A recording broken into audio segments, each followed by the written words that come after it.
solgt et par stykker, eller 3 i vinter, så vi har ikke mere end 22 køer nu, og 20 kvier og kalve. Køber de dem? Nej, det gør jeg ikke. Jeg køber aldrig nogen. Jeg måtte sælge besætningen ud i 1940, fordi den ikke kunne bestå tuberkulinprøven, og måtte købe ind dengang. Siden har jeg ikke købt nogen. Alle de, der står her i stallen, er født her alle sammen. Hvad vil det sige, at de ikke kan bestå tuberkulinprøven? Det skal de kunne. Ligesådan kastningsprøven. Alle besætninger i landet skal kunne bestå de 2 prøver der. Er det på grund af leverancer til konsummælk, eller? Det er det ikke. Det er, efter ifølge lovene skal de kunne alle sammen nu. Og vi skal lade tuberkulinprøve hver 3. år.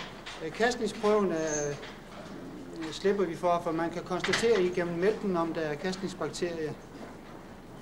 Hvis det er tilfældet, så skal de omgående foretage en blodprøve, og det dyr, som reagerer, skal sættes ud af besætningen med det samme. Men desforuden har vi altså dyrlægekontrol i hver måned. Vi leverer konsummælk herfra igennem mejeriet, og så skal køernes yver undersøges en gang i hver måned, om det er i orden alt sammen. Det vil sige, at de har dyrlægen regelmæssigt på besøg? Ja, han kommer uanmeldt. Når de nu har lagt til uden at købe, hvad så med tyren? Har de haft tyr selv? De første år har jeg selv tyr, men de sidste mange år har jeg fået insemineret. Har det stor betydning for Danmarks kvægbesætninger, at man kan inseminere? Ja, det mener jeg absolut, det har. Det er jo også vist sig, at det har været en mægtig succes på landbruget. 85% af besætningerne blev insemineret.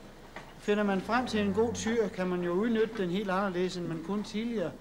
Sådan en portion sæd, som på naturlig måde anvendes til 1 ko, bliver nu fortyndet og anvendt måske til 100 køer eller mere, ligesom der er behov for det. Hvor ved de så fra, at det er en god tyr? Det kan man heller ikke være helt sikker på de første år. Men når der er gået en 2,5 til 3 år, så har tyren jo, efter den er begyndt at virke, så har den jo voksne døtre. Og så sætter man sådan et hold på såkaldt afkomstprøvestationen, hvor de bliver fodret efter en ganske bestemt plan og sammenlignet med andre hold fra andre tyre.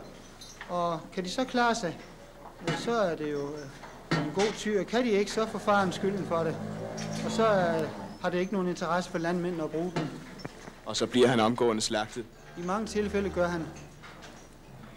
Men nu de har været jordmor for hele besætningen her, så skulle vi vel næsten have lov at se den ældste. Ja, den står nede midt i rækken, men det tror jeg, Elisabeth vil meget bedre besked om, end jeg gør næsten. Er det den der er den ældste, Elisabeth? Ja. Hvor kan du nu se det? Jeg kan se det op på tavlen. På tavlen? Ja. Kan du også se det på kogen? Det er ikke sådan altid, men jeg kan bedst se det på yngre. Nå, på yngre. Ja. Du kan ikke se det på hovedet. Nej. Kender du alle køerne, der står her i stallen? Ja, næsten alle sammen. Hvilken en af dem er den bedste? Det er nummer 96. Nummer 96? Ja. Ved du så også, hvor meget den giver? Ja, den giver det 6.600 Om året? Ja. Ja, det er en lærk, jeg har fundet en dag på vej hjem fra skole. I snevejr, den kunne ikke flyve. Så tog jeg den med hjem og gav den noget at spise. En hønsehjert, jeg havde skåret ud i strimler, og et æble og en græsstør. Men jeg tror ikke, den ville leve. Men den har klaret sig godt nok. Den er næsten ikke til at holde på. Og nu har jeg den op på værelse, hvor den render rundt. Og når den bliver rask igen, så skal den have lov til at flyve. Det var Jørgens plejebarn, vi hilste på.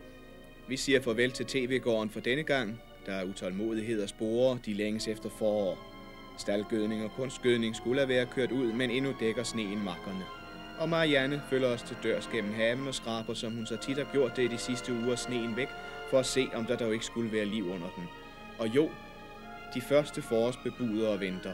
Erantis og vintergæk er på vej. Og hun styrter helt forårskået ind for at fortælle, at nu er den gode tid ved at være der, hvor der kommer grøde i jorden og i luften.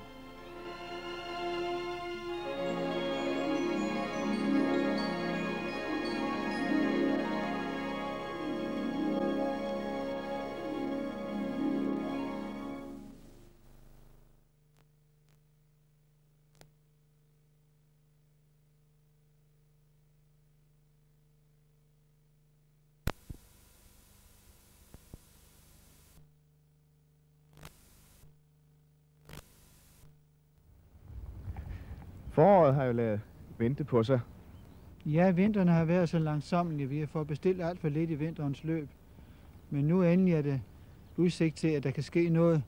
Nu skulle vi jo have kørt staldgødningen ud, have pløjet det ned. Og nu passer det meget godt at lade for at komme hjem fra ungdomsskolen og kan tage en nap med. Der er nok at bestille.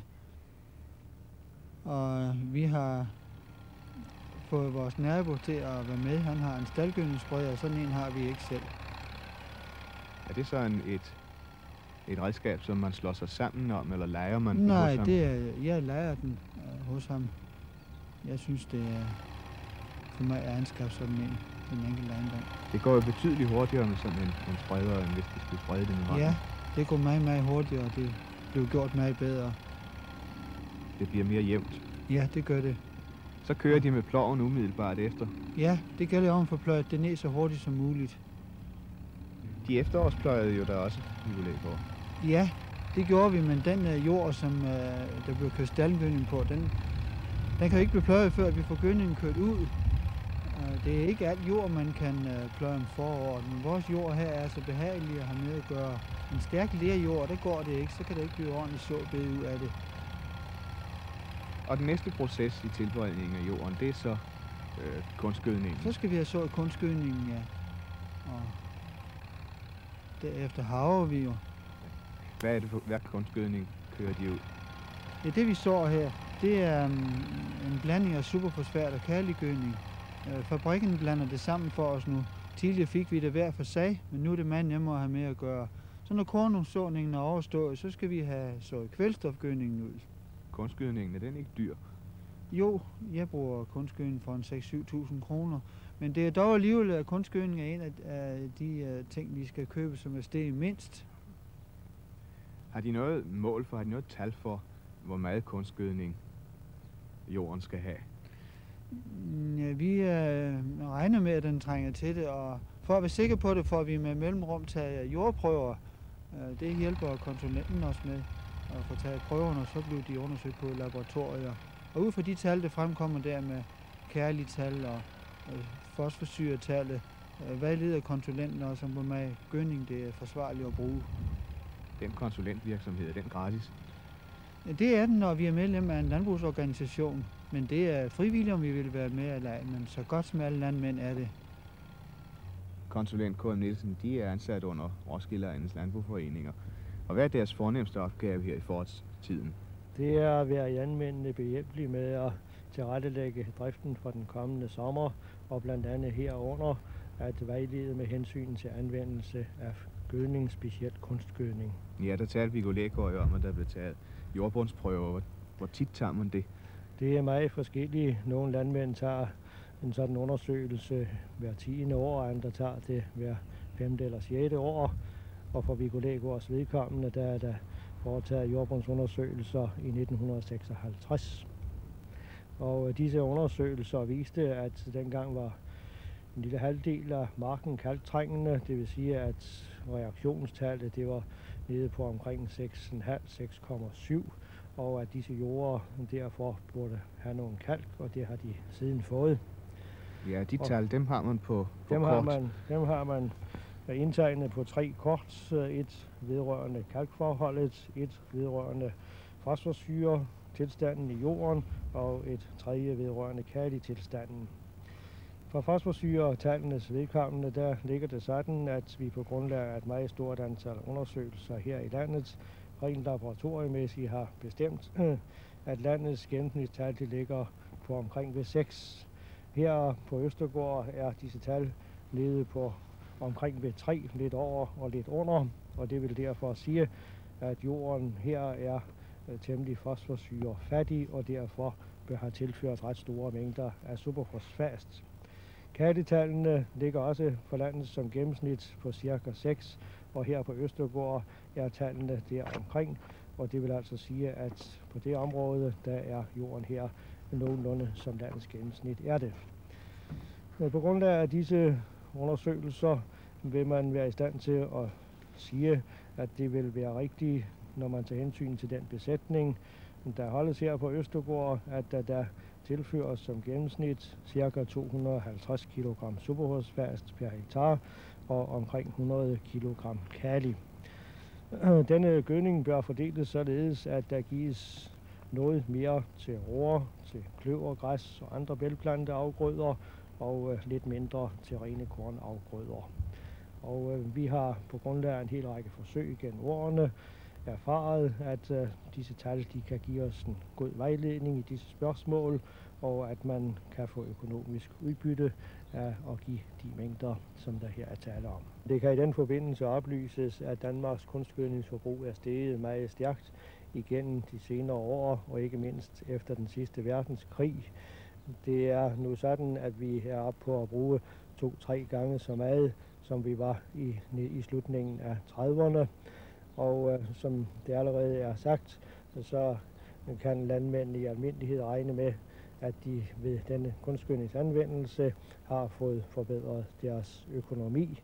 Mange landmænd er nået dertil med kunstgødningsforbrug, hvor man nogenlunde kan regne med, at de skal være i fremtiden, men der er mange, der uden skade kunne sætte dette forbrug ret væsentligt op, og sikkert burde gøre det.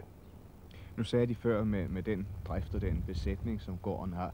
Har besætningen nogen indflydelse på? Ja, den spiller en meget afgørende rolle i det, at den staldgødning, som disse dyr producerer, indeholder en stor mængde næringsstoffer i form af fosforsyre og kali, og man kan regne med, at omkring halvdelen af de mængder, som afgrøderne forbruger, de kan tilføres derigennem, når besætningen er som i dette tilfælde her. Den sidste fase inden såningen, det er så harvningen. Ja, vi begyndte harvning og såning den 14. og allerede 4 dage efter var vi færdige med det alt sammen. Det går stærkt med traktoren. Vi skiftes til at harve og så, og nu er der mange unge mennesker til at... Så vi kører om aftenen også, og det kan gå stærkt. Hvilke afgrøder er der så i jorden? Vi så korn i cirka halvdelen af arealet, og græs og roer i resten. Nu er det et særligt forhold her på ejendommen, at vi har en hel del lave arealer, hvor vi har fortrinsvis med græs. Og her rundt om ejendommen her har vi så de forskellige skifter med korn og græs og roer. Ligger det fast fra det ene år til det andet? Det gør det sådan nogenlunde, men jeg har dog i år pløjet et stykke lucerne op som reaktion mod den lave smørpris, og så korn i stedet, og forsøge, om vi kan få mere ud af det. Så sælger vi måske et par køer i stedet for. Når man nu lægger gårdens drift fast, er det så noget, landmanden gør på egen hånd, eller tager en konsulenten med til hjælp? Jeg tror, de allerfleste landmænd, de selv lægger en markplan. Og opdukker der så nogle problemer, som man gerne vil have hjælp til, så ringer man jo og drøfter det med konsulenten jo. Planteavlskonsulent K.M. Nielsen, hvordan er så markplanen? Viggo Lægaard har indrettet sin markplan på den måde, at de 5 skifter, der ligger her rundt omkring gården, de drives i et sædskifte, og derved forstår man, at afgrøderne de går rundt på alle de 5 skifter, og der foretages på den måde en veksling i afgrødedyrkningen fra år til år. Derudover har Viggo Lægaard et stykke i nærheden af gården, som er udlagt med vedvarende græs, og som har ligget som sådan i en årrække. Og desuden så er der på den lave del af marken, hvor jorden er ringere bonitet, et areal ligeledes udlagt med vedvarende græs. Det er nærmest en slags engarealer. En del af disse arealer bliver dog tilpløjet op, og der bliver sået korn eller andre afgrøder, men de er ikke direkte inde i selve sædskifteordningen.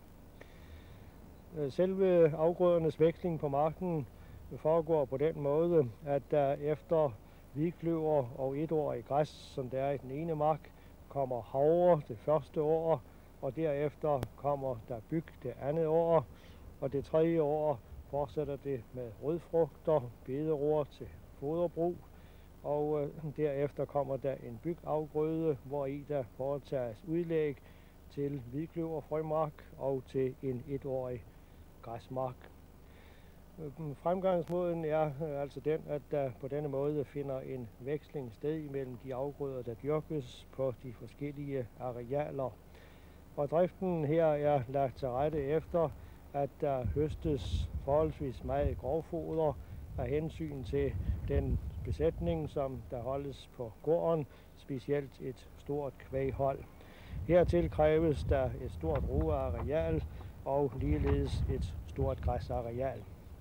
Mange landmænd er i disse år i færd med at foretage ændringer i deres sædskifte, som følge af, at landbrugsproduktionen ligger som den gør. Afsætningsvanskelighederne gør sig gældende med hensyn til de dyriske produkter, og hvor man så af den grund foretager indskrænkning i kvægholdet, der kan man ikke fortsat dyrke så mange roer som tidligere, og så må der skydes noget andet ind i stedet for.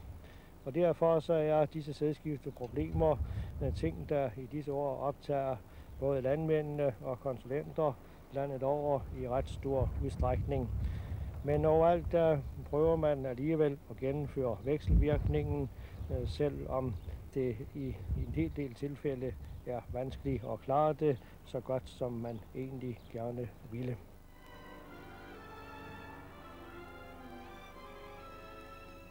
Såmaskinen skal sås ind. Det bliver den hvert år, inden man begynder at bruge den. Man skal vide, hvor meget såsæd den lægger på et bestemt areal. Det foregår på følgende måde. Ved hjælp af et håndsving drejes såmekanismen rundt, så maskinen sår ned i en skål. Kender man hjulets diameter og maskinens bredde, kan man ved at veje det såede korn regne ud, hvor meget den sår på det ønskede areal.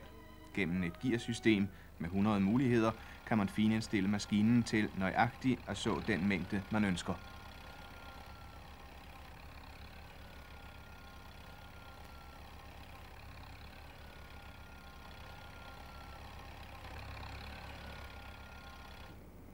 Det er efterhånden blevet så godt vejr, at man kan tillade sig i middagspausen og sætte sig på en solbeskinnet gavl og slikke lidt solskin. Og så skal vi hilse på Leif, som vi ikke har set noget til før. Leif er lige kommet hjem fra ungdomsskole. Vi skal have at vide, hvor gammel du er, Leif. Jeg er 15 år. Hvor længe har du været på ungdomsskolen? En vinter, halvt år. Fra november til april. Og der har jeg haft regning dansk nede. Og alle de fag, vi ellers plejer at have i almindelig børneskole. Men det blev lidt sværere dernede. Og dansk, der havde vi det for det meste stil. Det gik han meget ind for, forstanderen dernede. Og regning, det var meget almindeligt, som ellers andre steder.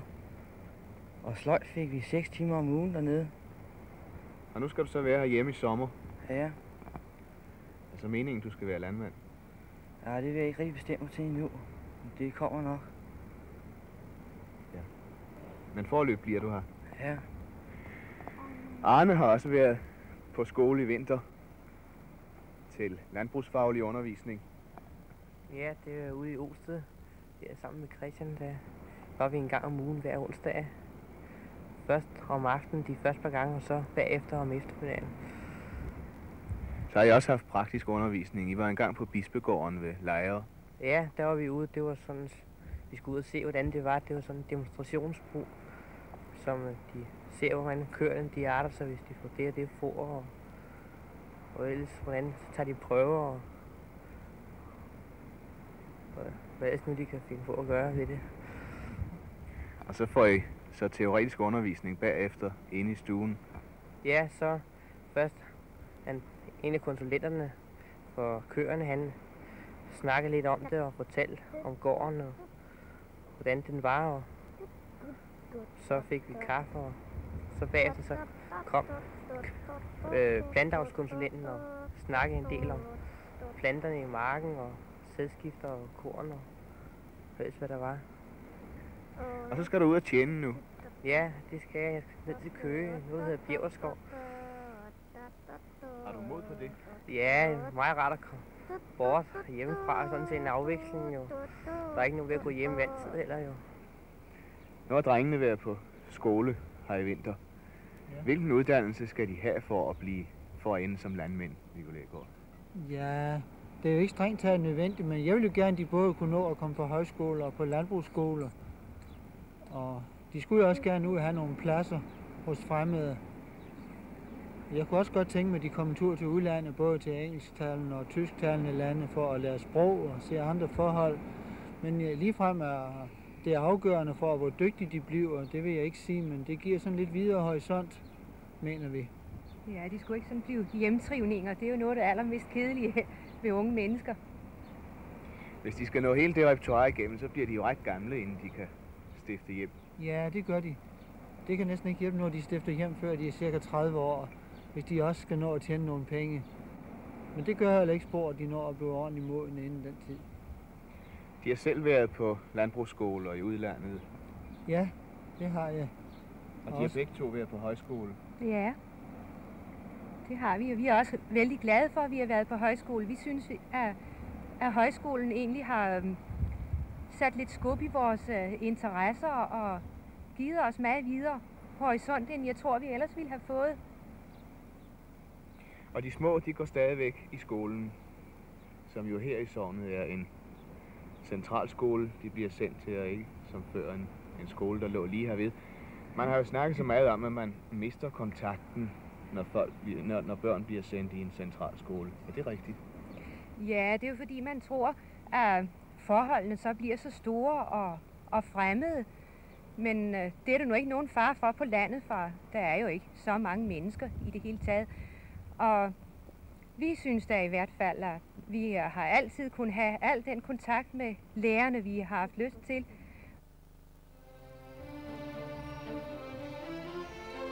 De mindre børn, der skal til centralskolen, har krav på at blive kørt, hvis de bor mere end 3 kilometer fra skolen, og det gør blandt andet børnene fra TV-gården. Elsebeth er med skolebilen. Når de bliver lidt større, får de en årlig cykelgodtgørelse. Erfaringen har vist, at de lidt større børn hellere vil cykle end at vente på skolebilen, og det er også billigere for kommunen. Kommunen har i øvrigt været heldig med sin skole. Den blev bygget umiddelbart inden krigen og kostede dengang kun 300.000 kroner. I dag koster en lignende skole godt 1 million at bygge.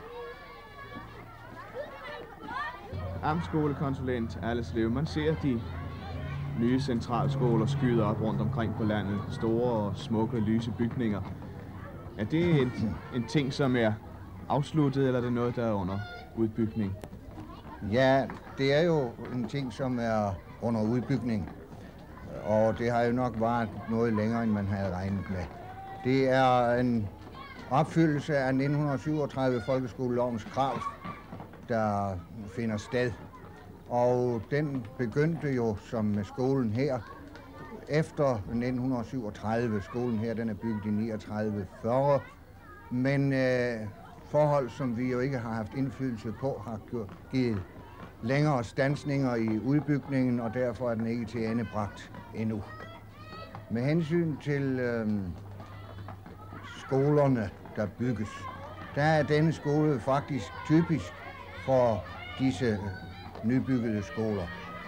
Jeg kan som eksempel nævne, at 5 kommuner her, nabokommuner hertil, har udbygget deres skolevæsen, og de 4 af disse kommuner, de har den samme 7-klassede opbygning af skolerne, som man har her. Kun den 5. har en 4-klasses skole.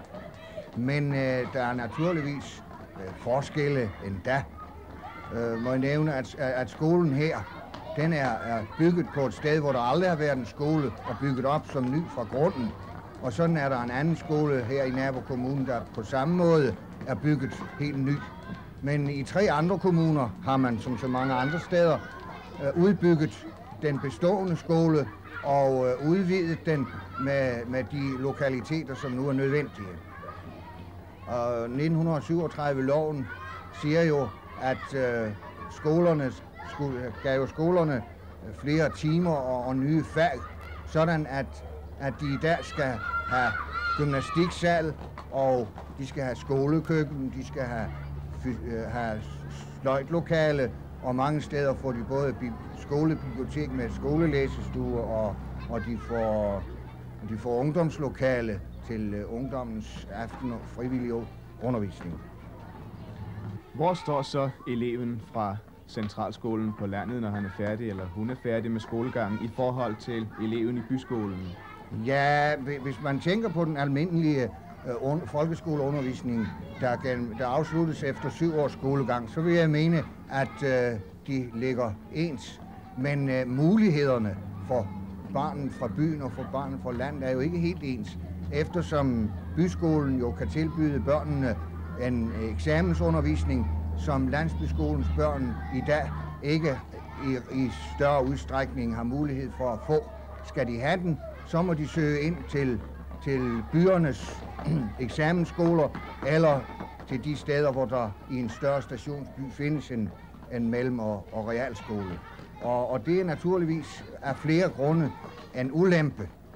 Ikke undervisningsmæssigt set, men det giver en rejsebesværligheder, det er en økonomisk belastning, og det giver jo ikke lige muligheder for alle børn i alle egne af landet. Og derfor vil man netop gerne med landsbyskolens udbygning nu i gang med, og man har jo for så vidt begyndt forskellige steder med at give landsbyskolen en eksamensoverbygning. Sådan at landsbyskolens børn ikke alene kan få den almindelige folkeskoleundervisning, men kan fortsætte, når de har lyst og evner og interesse for det, og gå ud af landsbyskolen med en eksamen, der i hvert fald svarer til realeksamen. Skal de så studere videre, så må de naturligvis til gymnasierne i byerne, eller videre ind til de store byer, eller til universitetet. Det de nu nævner der til sidst, der er vi jo faktisk inde i den nye skoleordning, der er i sigte. Ja, det er vi. Den nye skoleordning, den skulle jo netop give landsbyskolen muligheder for at klare sig selv, også med hensyn til børnenes uddannelse med henblik på at få en eksamen. Og det må hilses med glæde, at forholdene efterhånden kan blive sådan. Efter min mening er landsbyskolens landsbyskolens undervisning jo helt ud på højde med byskolens. Sådan at når de af landsbyskolens børn, der kommer i eksamensskolen, jo også klarer sig på lige fod med byskolens børn. Det har bare indtil nu været sådan, at ikke alle de, som i og for sig måske burde have eksamensuddannelsen, har haft mulighed for at få den. Som manden netop skulle til at køre bort med det, fik han øje på en rød tophue, som stak op af den tønde, der var øverst på læsset. Det var nissen. Han stak nu hele hovedet frem og råbte i det han lå, så det klukkede i ham. Se, vi flytter nok i dag. Tak. Elsebeth, hvorfor flyttede den mand? Fordi at nissen drillede ham. Ja, men hvad gjorde nissen? Den flyttede med. Ja tak. Så skal vi i gang med den næste historie, Tornerose. Vi læser den i kor. Alle. Kom. Tornerose, for mange år siden levede der en bonde og en dronning, og vi sagde hver dag, bare vi overlade en lille barn, men vi fik ingen. En dag var dronningen i bad, da dronningen fulgte byggene hen til hende, og den sagde, du skal få din ønske opfyldt, inden din år skal du føde en datter. Ja tak. Så skal I have den historie færdig til i morgen. Siden ned. Ikke sandt? Det var dansk undervisning, vi overværede i en 3. klasse.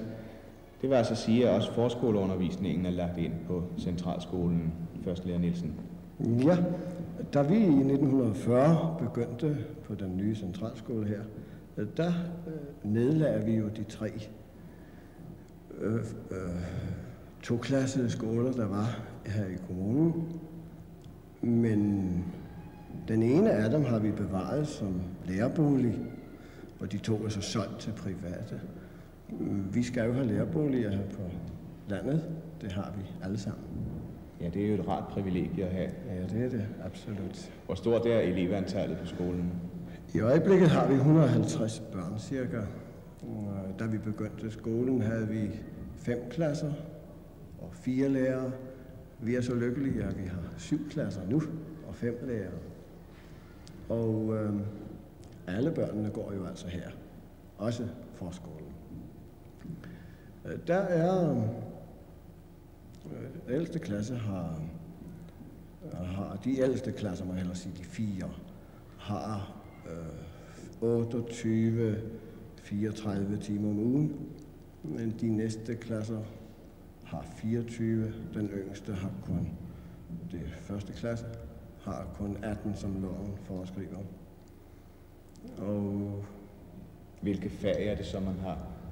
Ja, det er jo de samme fag, som vi havde under den gamle skoleform, men der er jo mere tid. Vi har jo flere timer til hvert fag, og derfor uden kommer jo flere nye fag. Jeg kan nævne for eksempel engelsk, hvor store børn får 3 timer om ugen i engelsk. Der er også, vi har også tid til særklasseundervisning. Altså de læsesvage får nogle timer særundervisning om ugen. Specialfag som fysik har vi også med. Vi har gode apparater derude. Og man har ligefrem en fysiksamling. Har en fysiksamling til det samme brug, ja. Og pigerne, hvad får de så til gengæld? Ja, pigerne, nogen er jo med til fysik, men ellers har de jo deres gode fag. Det er jo særligt de lystbetonede fag, som gør, at alle børn synes, det er dejligt at gå i skole. Ja, det er håndgerning Det er håndgerning, og det er husgerning, madlavning, hvor de får lært daglig madlavning og vask og rengøring. Nu er skolen vel noget andet, har et andet formål, også end lige netop at undervise børnene i en landkommune. Er skolen ikke et samlingspunkt? Vi bruger jo vores gymnastiksal til sport og til gymnastik, og det er jo kommunens unge, der også benytter den, og vi har sportspladsen uden for skolen, hvor skolens elever og alle kommer og øver deres idræt. Skolens gymnastiksal bruges for øvrigt af kommunens folk til mange ting. Sport, også badminton. Og så har vi musikaftener og foredragsaftener i vinterens løb. Og vi glæder os over, at folk godt kan give afkald på radio og fjernsyn og komme op, når vi byder på noget, der er godt. Nu! 1, 2, 1, 2.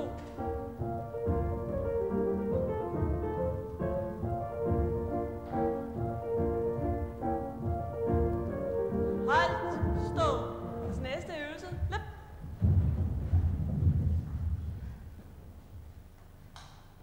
Klar? Nu! 1. Der bliver gjort meget ud af gymnastik på skolen. Her er det pigegymnastikken, vi får et glimt af. Pigerne viser et par af de øvelser, der indgår i undervisningsprogrammet. Heroppe er benet 1, 2.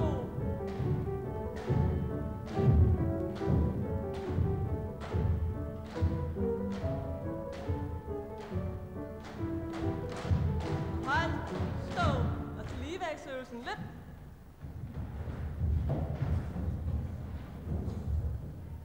Klar, nu. 1, 2, 1, 2.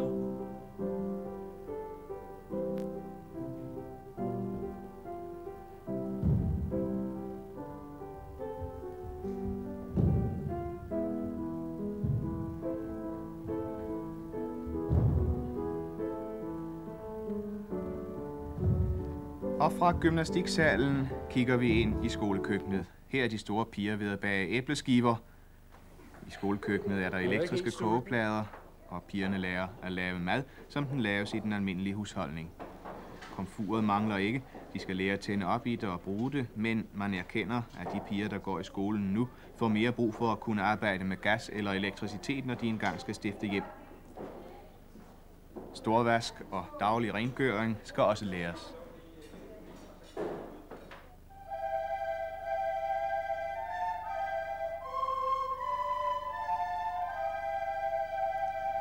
På timeplanen står også musik og sang. Skolen giver en udvidet undervisning på dette område. Efter skoletid er alle velkomne i det store blokfløjteorkester.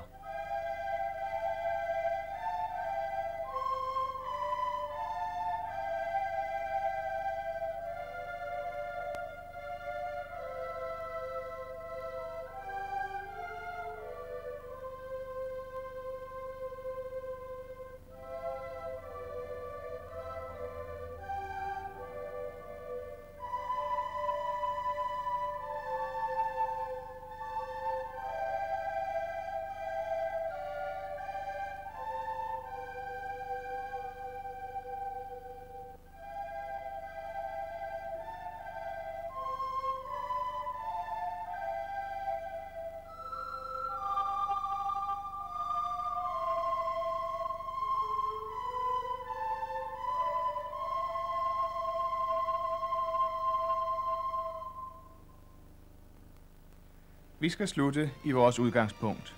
Gården ligger badet i forsolen, og til den næste udsendelse håber vi på grønt løv på træerne og grønne spirer på markerne. Ugens højdepunkt, bagerbilen, har holdt sit indtog. Bageren kommer med ugens forsyning af rugbrød, og børnene imødeser ham med glæde, for så vanker der wienerbrød.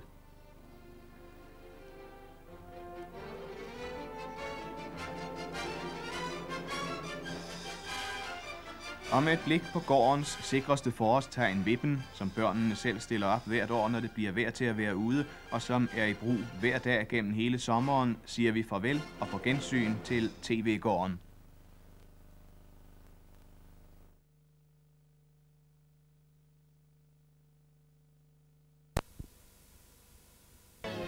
Roemarken er tom og bar. I skifterne ved siden af er der sået korn, og det er kommet op.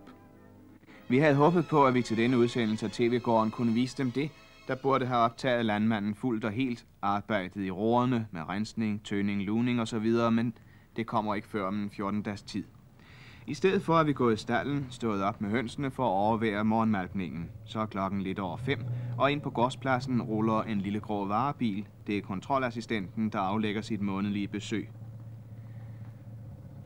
Kontrolassistenten har fået rangeret sin vogn på plads, så tæt ved staldporten som muligt, for han har mange remedier med for at måle kvantitet og kvalitet af mælken for hver enkelt ko.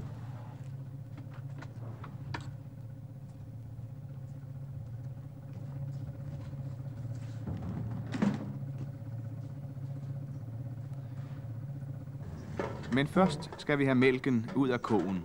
Det sørger mælkemaskinen for. Først bliver yveret tørret af, så det er rent, så mælken ikke forurenes, og så sættes mælkemaskinen på.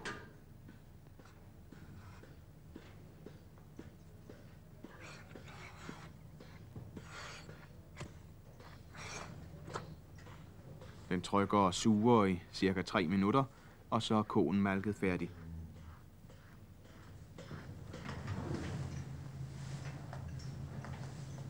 Mælken hældes over en spand, som derefter overlades kontrolassistenten. Han hænger spanden op i en vægt, som han selv har medbragt, og vejer den, så han ved, hvor mange kilo mælk koen har malket. Resultatet bliver ført ind i en bog,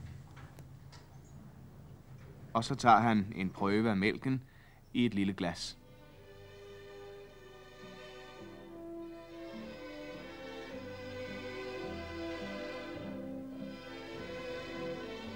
Derefter bliver mælken hængt i en junge. Der sidder en sier oven på jungen, så mælken bliver siet. Og bagefter skal den køles. De så køleren blev stukket ned i mælkejungen. Det er en metalstang, der kører rundt, og der løber rindende vand indeni. Mælken skal være færdig, til mælkebilen kommer for at hente den til mejeriet. Det er et andelsmejeri, hvor i 36 landbrug på egnen er andelshavere.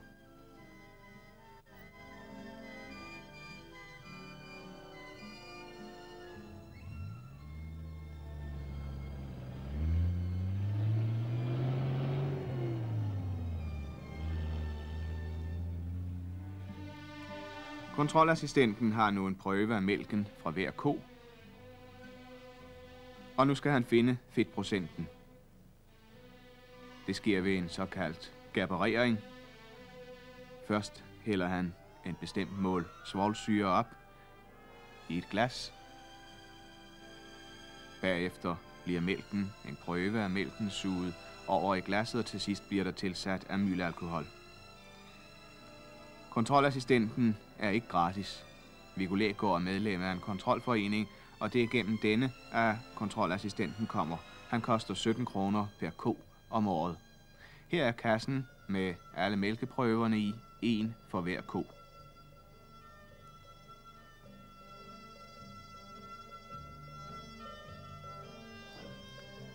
Mælken suges op i en pipette og skal derefter over i glasset med syrene.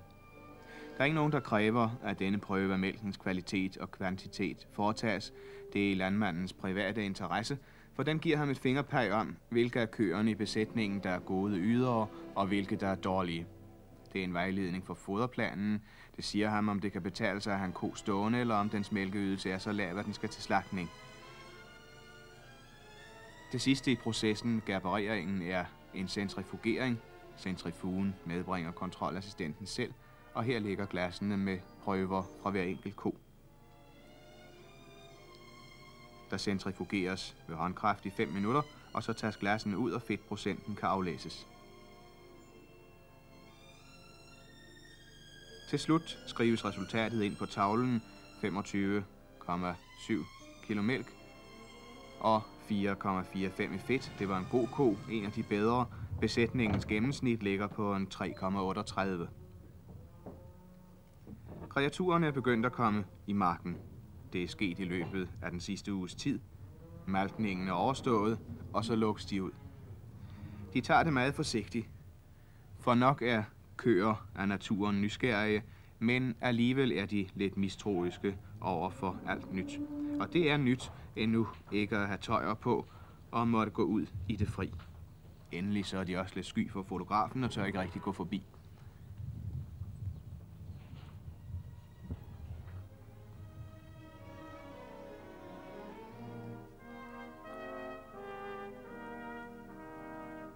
Køerne går løs i deres fold, og de lunder selv ud til den. Der går de bagefter Viggo-Lægård hele vejen. Men der er ikke så meget at tage fejl af, for markvejen, der fører til folden, er hegnet med elektrisk hegn. En god halv kilometers vej.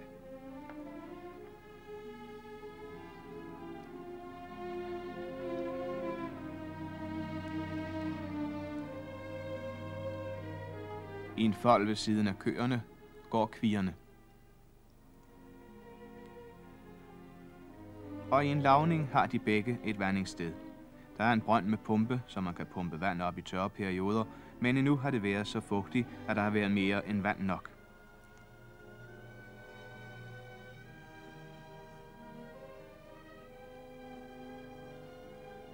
Kornet er kommet op.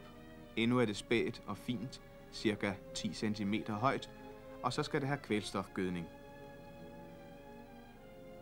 Christian kører med traktor og sår gødningen. Maskinernes hjul trækker dybe spor i marken, og for en ukyndig kunne det se ud som om marken og den nyspirede sæd blev ødelagt. Endnu gør det ikke så meget, men om en måneds tid skal man holde sig bort fra bondens marker. Mælkebilen kommer til mejeriet. Her skal mælken behandles. Der er ikke meget at se i den proces. Mælken kommer i junger og bliver hældt i store kar, og så ser vi den praktisk taget ikke igen, før den bliver hældt på flasker og kørt ud til forbrugeren. Resten sker i store lukkede kar, og transporten fra det ene til det andet sker gennem et rørsystem.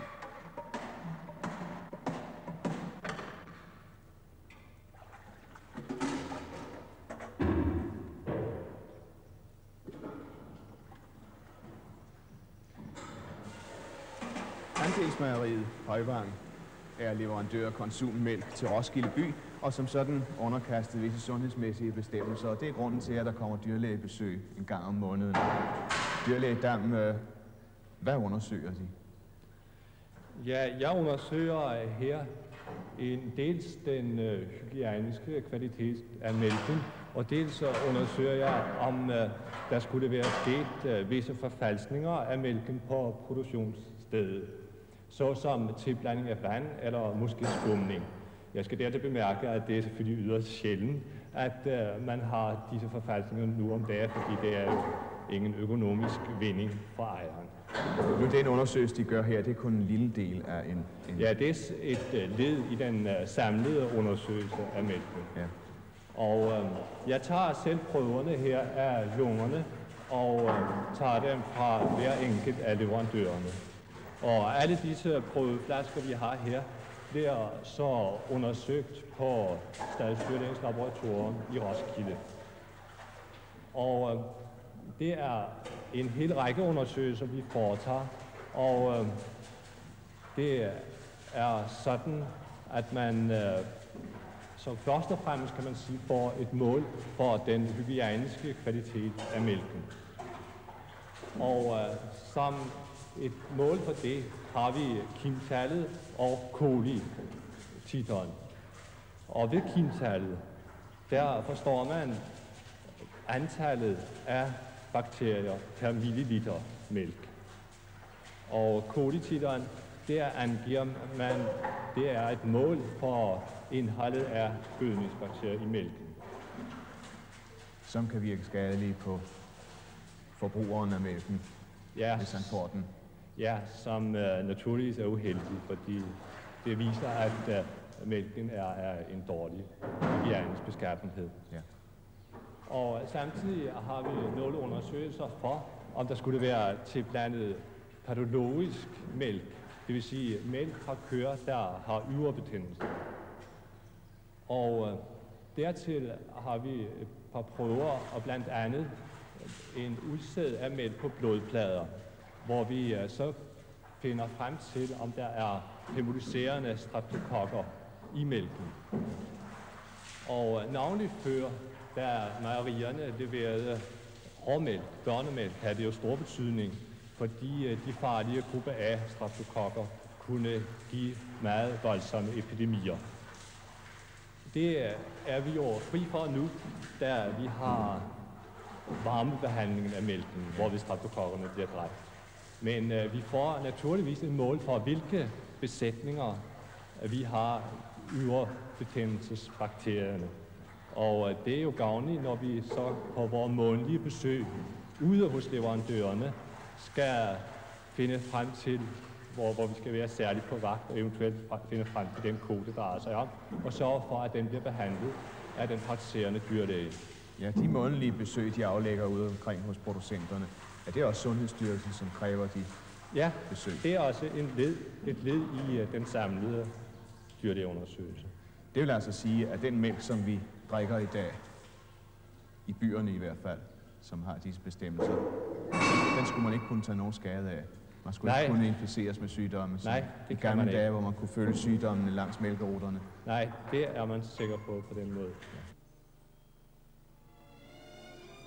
Når mælken kommer til mejeriet, bliver hver gårds mælk vejet for sig, og der bliver taget fedtprocent for den samlede leverance, og disse to tal danner grundlag for afregningen til landmanden.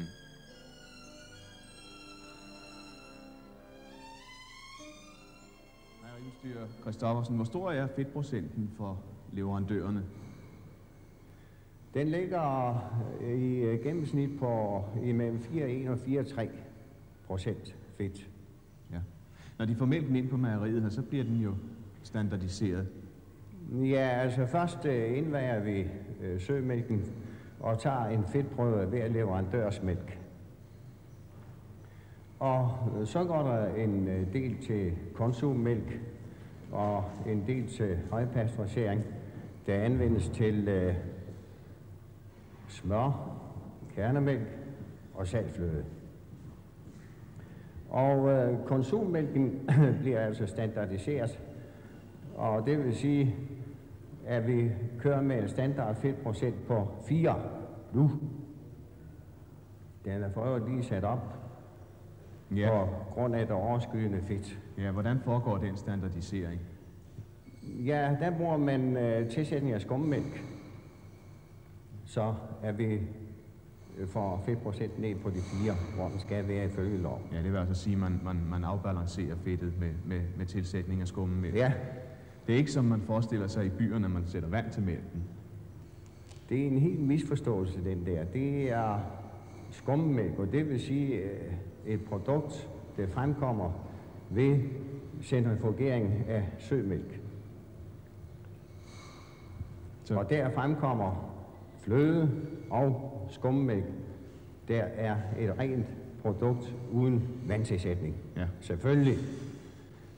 Vi har jo hørt den skrøne, at det skulle være vand, der blev tilsat mælken ved standardisering oven i købet fra folketingsmænd, eller en enkelt folketingsmænd.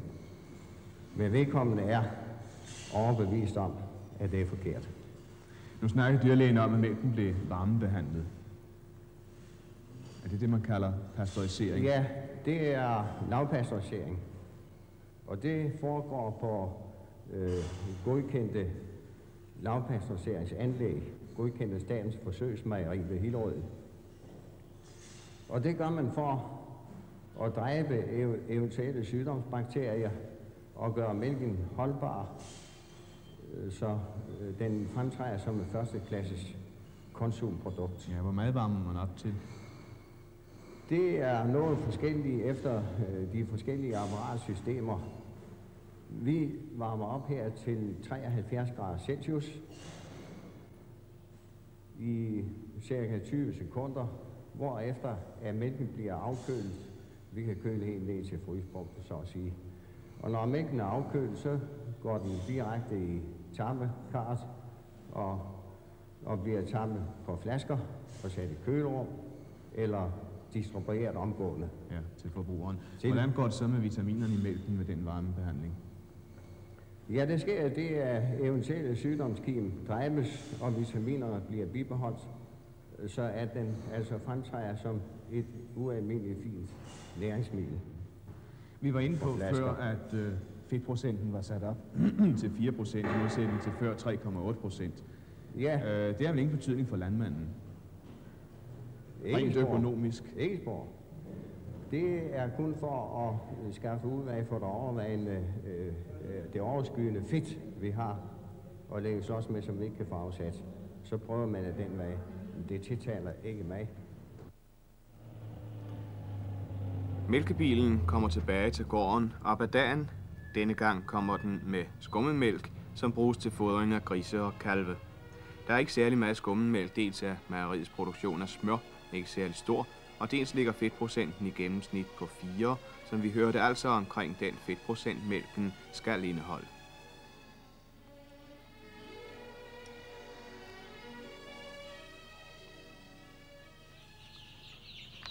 Kan de huske disse billeder fra udsendelsen den 17. marts? Små kyllinger, der kun var en halv snes dage gamle.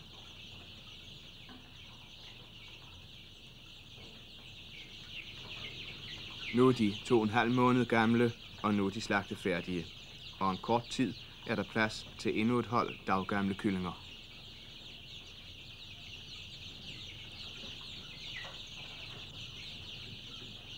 Besætningen blev forøget forleden dag med en kalv. Da den blev filmet, var den kun 1 dag gammel. Killingerne her er 14 dage.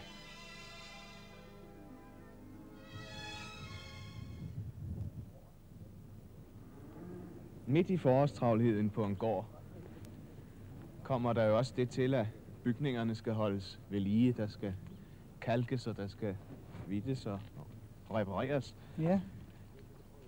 Og nu er travlheden i marken jo overstået, så plejer vi gerne at gå i gang med kalkning og reparation af bygningerne.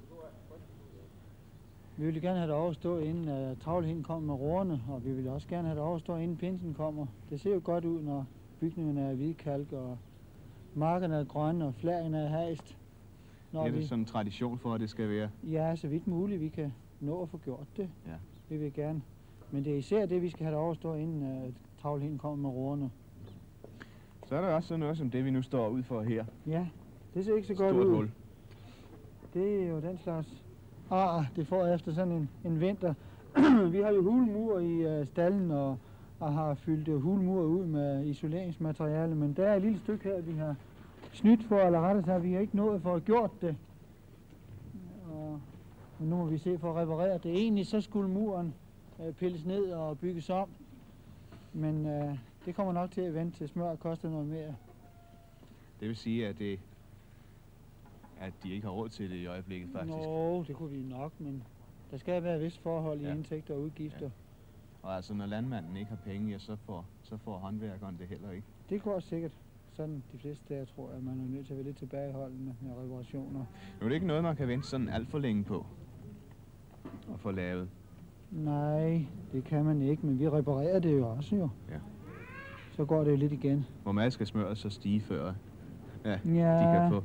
Det ved jeg ikke, men vi vil gerne have det til at koste 7 kroner igen. Det er det jo tidligere kostet. Der var ikke nogen, der synes, det koster for meget.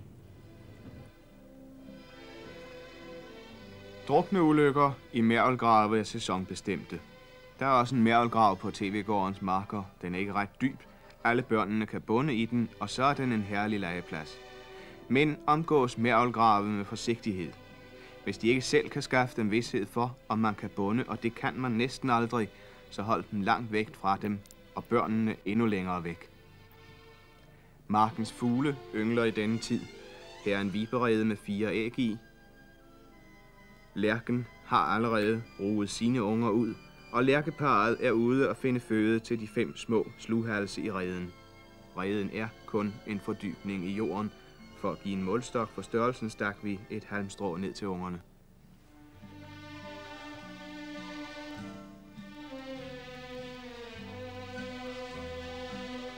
Inden vi siger farvel til TV-gården for denne gang, går vi en tur sammen med fru Lægaard ud i haven, der, som vi har set det før, er børnenes tumleplads med gynger og vipper. Men som samtidig skal være hele familiens hvilested, hvor man om sommeren kan slappe af i ledige stunder. For uden den store græsplæne skal der også være plads til træer, buske og planter med blomster.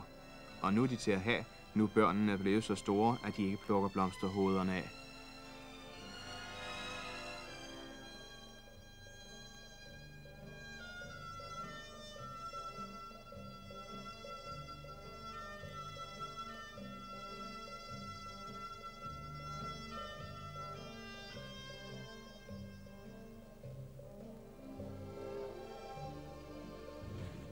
Der er kommet en del vand i den senere tid. Ja, det er for planterne. Ja, det er usædvanligt plantvejr i år. Jeg synes næsten aldrig, jeg har oplevet sådan et dejligt forår til at plante i. Det har regnet næsten hver eneste gang, jeg satte for blomster i jorden. Så det er en helt fornøjelse. Der er også gået meget ud i vinterens løb. Nu som her, der har været noget, som egentlig godt kunne overvintre, men det har det altså ikke kunnet klare i år. Så er det jo rart at få plantet noget nyt i, som kan live lidt op. Ja, hvad er det, de sætter der? Det er en arabis. De er så kønne, de er blomster så tidligt i år, så de hvide blomster, det lyser dejligt op i alt det grønne. Og dem har man jo også sådan i brogebladet, de er særlig gode, men der er blomsterne lidt mindre, ikke lige så. Det nu regerer deres mand jo over en 60-20 tønder land. Ja. Hvor meget regerer de over her i haven?